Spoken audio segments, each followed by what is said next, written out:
मैं जयपुर से माधव कुमार माथुर आपका इस एस्ट्रोलॉजी चैनल में स्वागत करता हूं।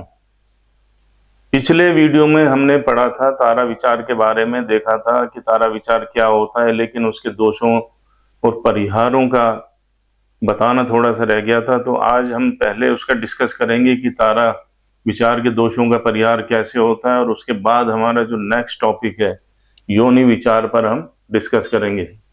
तो जो तारा विचार के दोषों का परिहार होता है उसमें भी कोई ऐसी विशेष बात नहीं बताई है। उसमें पहला जो है अपना दोनों की, वर और वधु की जो कुंडलियां हैं उनके राशिश, राशिश का मतलब दोनों के राशियों के स्वामी ग्रह अगर आपस में मित्र हैं या मित्र और सम हैं तो उसके दोषों का परिहार हो जाता है। इसी तरीके से अगर राशिश की एकता हो, यानी दोनों के राशियों के स्वामी, वर और वधु की कुंडली की जो दोनों की राशियां उनके स्वामी अगर एक ही ग्रह हैं तो उसमें भी इस दोष का परिहार हो जाता है। इसी तरीके से नवमांश शेष मैत्री हो, दोनों की कुंडलियों के आपस के जो नवमांश है वो अगर मित्र हो तो इस दोष का परिहार हो जाता है, या नवमांश शेष में एकता हो तो भी इस दोष का परिहार हो जाता है। अब हम बात करेंगे योनि विचार के बारे में। तो देखो यहाँ जो योनियां बताई गई हैं वो वैसे योनियां नहीं बताई गई हैं। ये योनियां जो बताई गई हैं वो नक्षत्रों की योनियां बताई गई हैं। तो नक्षत्र हमारे 27 हैं, एक अभिजीत नक्षत्र होता है, उसको मिलाकर के 28 नक्षत्र हैं। यहाँ पर जो नक्षत्रों की योनियां बताई गई हैं वो 14 योनियां बताई गई हैं, और हर दो नक्षत्र को एक योनि मिली है, हर दो नक्षत्रों की एक योनि बताई गई है। तो इसी तरीके से 14 इंटू अगर हम 2 करते हैं तो 28 हो जाते हैं। तो कहने का मतलब क्या हुआ, हर दो नक्षत्र को एक योनि मिली है। तो वो 14 जो योनियां हैं वो कौन कौन सी हैं, तो ये मैं आपको पहले बताता हूं। देखो ये 14 योनियां हैं। तो पहली योनि है वो अश्व की है, घोड़े की। दूसरी आपकी गज की है, हाथी की। तीसरी मेष है। चौथी सर्प है। पांचवी श्वान है। छठी मार्जार है यानी बिल्ली, बिलाव।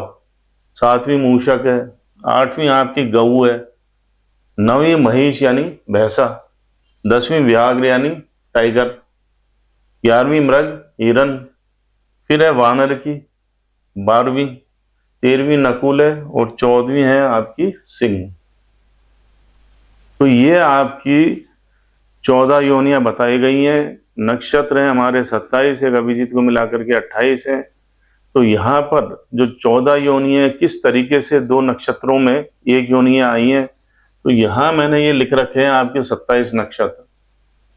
तो अश्विनी को अश्व मिली हुई है योनि, भरणी को हाथी, कृतिका को मेष, रोहिणी को सर्प, मृगशिरा को सर्प, आद्रा को कुत्ता, पुनर्वसु को बिलाव, पुष्य को मेष, अश्लेषा को बिलाव, मघा मूषक, पूर्वा फाल्गुनी मूषक, उत्तरा फाल्गुनी गऊ, हस्त भैंसा,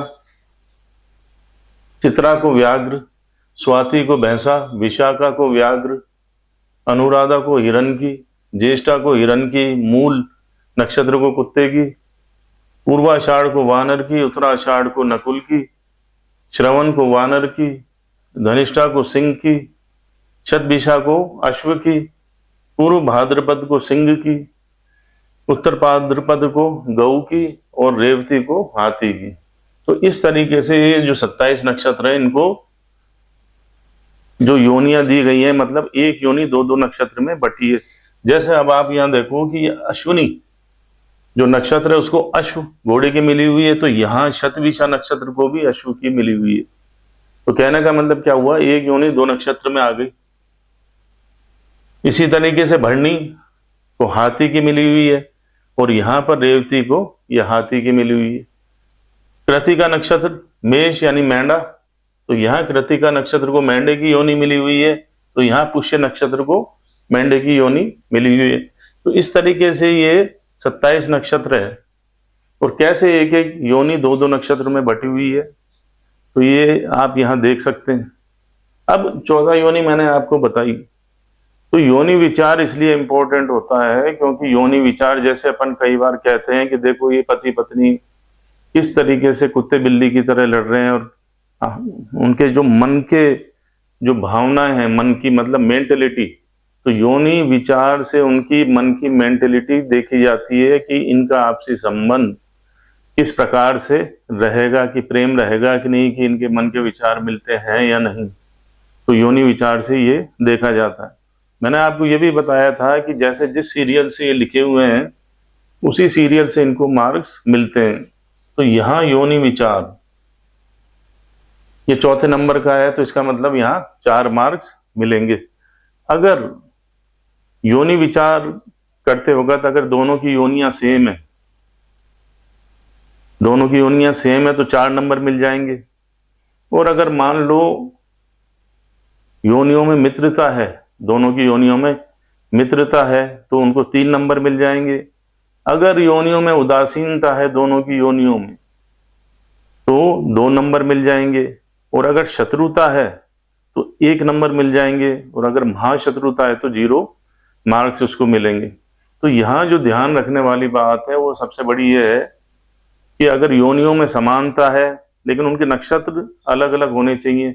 दोनों की योनि अगर एक है और उनके नक्षत्र अलग अलग हैं तो उनको क्या है 4 मार्क्स मिल जाएंगे। और वो संबंध ऐसा संबंध अच्छा बताते हैं। और अगर दोनों की योनियों में मैत्री संबंध है, उस संबंध को भी अच्छा बताया गया है, तो वहां 3 नंबर आपको मिलते हैं। और अगर उदासीन है दोनों की योनियां तो वहां आपके 2 नंबर मिलेंगे। और शत्रुता है तो वहां आपका 1 नंबर मिलेगा। और अगर महाशत्रुता है तो वहां कोई नंबर नहीं मिलेगा।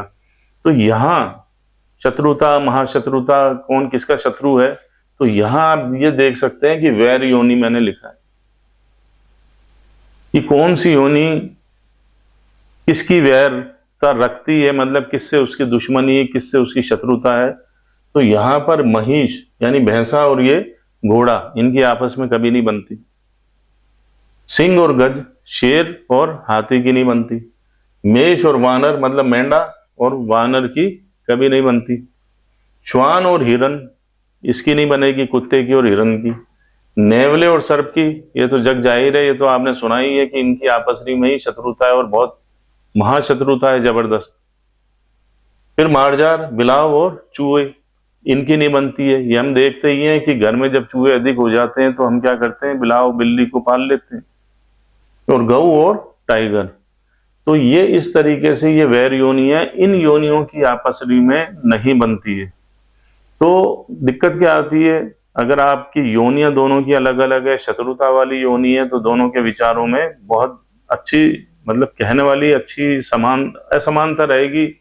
दोनों के विचार मिलेंगे नहीं। हमेशा कहते हैं हम भी कि देखो पति पत्नी कुत्ते बिल्ली की तरह लड़ रहे।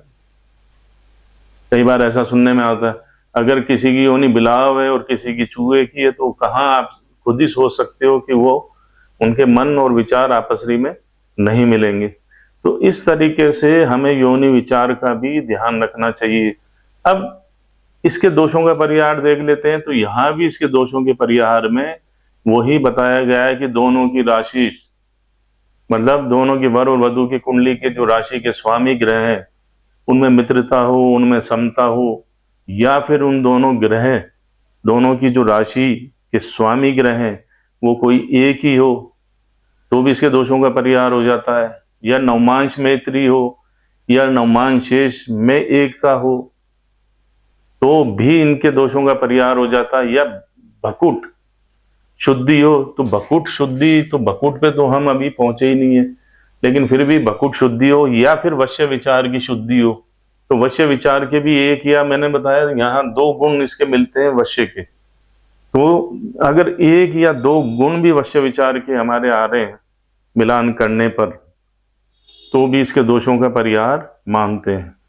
तो मैंने आपको ये बताया है कि योनि विचार क्या होता है कुंडली में, इसका भी ध्यान रखना चाहिए कि नक्षत्रों की योनियां में मित्रता है या नहीं। और मैंने ये भी बता रखा है कि सॉफ्टवेयर में आप डालोगे तो सारा अपने आप अष्टकूट मिलान कर देता है। तो थोड़ी सी बेसिक नॉलेज हमें भी हो, अगर किसी के पास जाते भी हैं एस्ट्रोलॉजर के पास या पंडित जी के पास में, थोड़ा सा ज्ञान हमें भी हो तो हम भी उससे डिस्कस करके हमारे मन की जो कमियां हैं इन बातों में जो रह जाती है पूछने से, तो अगर थोड़ा सा ज्ञान होगा तो हम उससे डिस्कस करके हमारे मन की जो शंकाएं वो दूर कर सकते हैं। तो मैं समझता हूँ आपको ये जो मैंने बताया अच्छा लगा होगा, और अगर अच्छा लगा है तो मेरे इस चैनल को आप मोटिवेट करने के लिए, मुझे मोटिवेट करने के लिए इसको प्लीज सब्सक्राइब कर बेल आइकन बटन दबा करके मुझे मोटिवेट करें। थैंक यू, धन्यवाद।